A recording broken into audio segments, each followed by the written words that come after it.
Здраво, деца! Слушнете го денешниот возбудлив расказ. Царот Ахав одел напред-назад во неговата палата. Уште еднаш се потпрел на прозорецот и се восхитувал на лозието. Морам да го имам тоа лозија. Тоа е веднаш до мојата палата. Од него би можел да направам прекрасна градина, па дури и да одгледувам зеленчук. Тој отишол кај собственикот. Навутеј, продај ми го твоето лозие. Не е можно. Ова парче земја ми е наследство од моите татковци. Не ни е дозволено да продаваме наследство. Таков е Божјиот закон. Без да каже до гледање, Ахав заминал и отишол дома навреден. Одеднаш легнал на својот кревет. Дали се лутиш кога не го добиваш тоа што го сакаш? Царот Ахав го свртал своето намуртено лице кон зидот. Што се случува со тебе?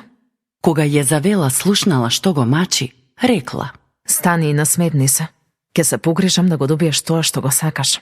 Царицата напишала писмо до градските советници, го фалсификувала потписот на царот и го запечатила писмото со прстенот на царот.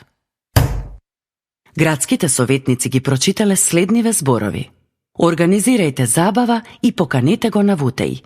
Потоа обвинете го и кажете: Ти хулеше на Бог и на царот, затоа мораш да умреш. И така се случило. Без сомнение, Навутеј ја прифатил поканата и на крајот од вечерта бил мртов. Зар не е ужасно колку мал грев може да прерасне во толку страшен?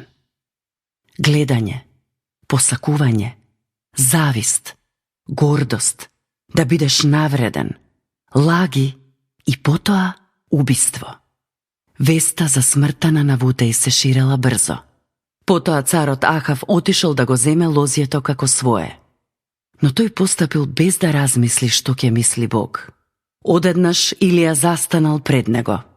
Ахав пребледел како дух. Значи сега ме најде, непријателу. Да, те најдов. Се продаде да грешиш и дозволи тоа да расте во твоето срце.